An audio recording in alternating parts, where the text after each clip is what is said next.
ভারতের এই প্রথম টেস্টে জিততে, বাংলাদেশের বিরুদ্ধে প্রথম টেস্টে জিততে আর কিছু সময়ের প্রয়োজন।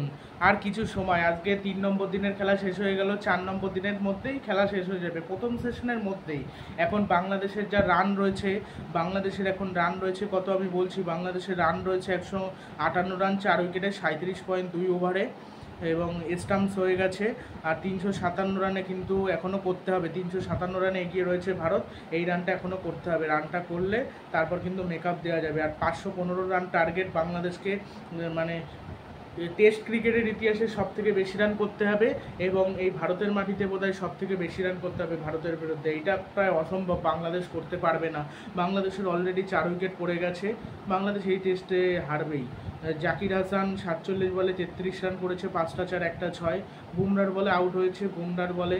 সাদমান ইসলাম 68 বলে 35 রান করেছে, 3টে 4। আশ্বিনের বলে আউট হয়েছে। শান্ত 60 বলে 51 রানে নট আউট রয়েছে, 4টে 4 3টে 6। ভালো ব্যাটিং করছে নাজমুল হোসেন শান্ত। নাজমুল হোসেন শান্তর আগ্রাসী ব্যাটিং আমরা আজকে দেখলাম, ভালোই ব্যাটিং করছিল, ভালোই শটগুলো দারুণ মারছিল। Slope sweep, cover drive, step out করে ছক্কা। মনিরুল হক 24 বলে 13 রান করেছে, অশ্বিনের বলে আউট হয়েছে। মুশফিকুর রহিম 11 বলে 13 রান করেছে, 1টা 4 1টা 6। রবিচন্দ্রন অশ্বিনের বলে আউট হয়েছে মুশফিকুর রহিম। সাকিবুল হাসান 14 বলে 5 রান করেছে। আর সাদমান ইসলাম ভালো ব্যাটিং করছিল, বাট আউট হয়ে গেল। আর 3 উইকেট নিয়েছে রবিচন্দ্রন অশ্বিন, 15 ওভারে 63 রান দিয়ে 3 উইকেট নিয়েছে। 3 উইকেট নিল, প্রচণ্ড মার খেয়ে গেছে রবিচন্দ্রন অশ্বিন। আকাশদীপ মাত্র 6 ওভার 20 রান দিয়ে কোনো উইকেট পায়নি। সিরাজ 3.2 ওভারে 20 রান দিয়ে কোনো উইকেট পায়নি। জসপ্রীত বুমরা 1 উইকেট নিয়েছে 18 রান দিয়ে। আর জসপ্রীত বুমরা যেরকম লেভেলের কোয়ালিটি বোলার, তার বল খেলা প্রচণ্ড মুশকিল। বল এত ভেতরের দিকে নিয়ে আসে, বাইরের দিকে নিয়ে যায়, আউট সুইং দেয়, মানে বিভিন্ন ধরনের বল করতে থাকে, এত সুন্দর বল করে। রবীন্দ্র জাদেজা 6 ওভারে 29 রান দিয়ে কোনো উইকেট পায়নি, অনবদ্য বল করেছে। জাকির হাসান, সাদমান ইসলাম 98 বলে 62 রান করেছে। শান্ত আর সাদমান ইসলাম 31 বলে 24 রান করেছে। আর শান্ত আর মানিরুল হক 51 বলে 38 রান করেছে।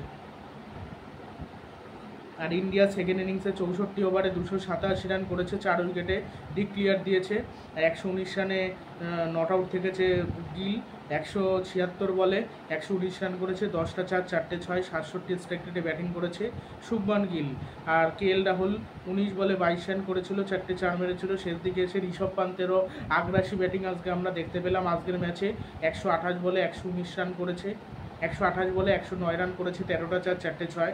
মেহেদী হাসান মিরাজের বলে যা মারছিল আজকে ঋষভ পান্ত, মানে অফ স্পিনারের বিরুদ্ধে বরাবরই খুব ভালো খেলে এই মানে ঋষভ পান্ত এত সুন্দর, সেটা ন্যাথান লিওন হোক অথবা মঈন আলী হোক, জ্যাক লিচ অফ স্পিনার, তার Jack Leach orthodox off spinner, orthodox bowler, তাও ওর বিরুদ্ধে ভালো খেলে,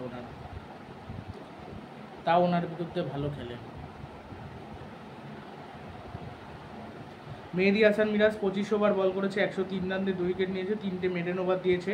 তাসকিন আহমেদ 7 ওভারে 22 রান দিয়ে 1 উইকেট নিয়েছে।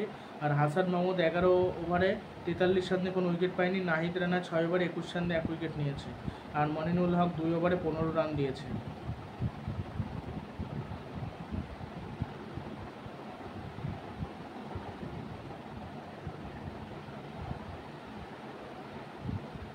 এই হলো অবস্থা, মানে বাংলাদেশ 149 রানে অল আউট হয়ে গেছিলো, ওইখানে আর কি পিছিয়ে পড়েছে। এইখান থেকে ভারত এখন এত রান চেস করা সম্ভব না, তবে আমরা নাজমুল হোসেন শান্তর একটা আগ্রাসী মেজাজে সেঞ্চুরি দেখতে পারি, মেরে মুড়ে ব্যাটিং করে কোনো রকমের রান করলো, সেটা আমরা দেখতে পারি। এবার সেটা করে নাকি সেটা দেখতে হবে। তোমাদের কি মনে হচ্ছে কে জিতবে? আমার যতদূর মনে হচ্ছে এই ম্যাচ ভারতই জিতে যাবে, মিনিমাম 150 রানের ব্যবধানে জিতবে, 150 রানের ব্যবধানে জিতবে। আর বরঞ্চ 150 রানের ব্যবধানে জিতবে, 200 রান আর করতে পারে, কিন্তু তাও পারে নাকি সন্দেহ। আরও বড় ব্যবধানে জিতবে, টেস্ট চ্যাম্পিয়নশিপে অনেকটাই পিছিয়ে পড়বে। আর এখন সাকিবুল হাসান 14 রানে 5 রানে ব্যাট করছে 14 বলে, আর এইখান থেকে জেতা মুশকিল। এটা তাহলে ইতিহাস তৈরি করবে বাংলাদেশ, মানে বাংলাদেশ এটা যে জিততে পারে এটা ভাবতেই পারেনি। মানে জিততে পারে কি, মানে জিততে যে পারা যায় এটা ভাবা যায় না, বাট যদি ভালো খেলে দেয়, খেলার বিষয়ে কিছু বলা যায় না। মানে টেস্ট ক্রিকেটের ইতিহাসে সর্বোচ্চ রান চেস হয়ে যাবে, 515 রান যদি চেস করতে পারে বাংলাদেশ, তাও আবার ভারতের বিরুদ্ধে। কালকে থেকেই বল স্পিন করা শুরু করবে, তখন কিন্তু খেলা মুশকিল হয়ে যাবে। বল যখন যদি বেশি স্পিন করে তখন একেবারে খেলা প্রচণ্ড মুশকিল হবে, তখন কিন্তু আলাদা ব্যাপার হবে। সেই জন্য দেখতে হবে কীরকম হয়। আগে থেকে তো কিছুই বলা সম্ভব হয় না, দেখা যাক কি হয়, কোন দল জেতে। বাংলাদেশ হারবে, এই ম্যাচটা তো বাংলাদেশের ম্যাচের বাইরে চলে গেছে যখন 149 রানে তারা অল আউট হয়েছে।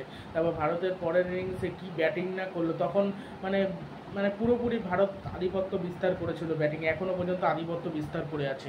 বাংলাদেশ প্রথম দিকে যখন কোহলি, রোহিত, রোহিত, বিরাট এদেরকে আউট করলো, 3 উইকেট নিল, তখনই চাপে একমাত্র ভারত ছিল, তখনই বাংলাদেশের হাতে ম্যাচটা ছিল। তারপর থেকে আস্তে আস্তে বাংলাদেশের হাত থেকে ম্যাচটা বের করে নেয় ভারতীয় দল, সব সময়ের জন্য রেখে দিয়েছিল ভারত হাতে ম্যাচটা।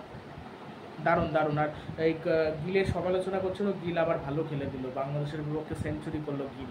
এরা কোয়ালিটি প্লেয়ার, তো এরা খেলবে, প্রতি ম্যাচেই যে খেলবে একটা প্লেয়ার তা না, তবে গিলের আরও ভালো খেলতে হবে, গিলের টেস্ট আরও রান করতে হবে, প্লেয়ারটা ভালো টেকনিক রয়েছে, ভরসা রাখা যাক, ভালো খেলবে। তবে যশস্বী জয়সওয়ালকে একটু বেটার মনে হয় এখন, বর্তমানে মনে হচ্ছে একটু ধারাবাহিকতার দিক থেকে গিলের থেকে সেরা।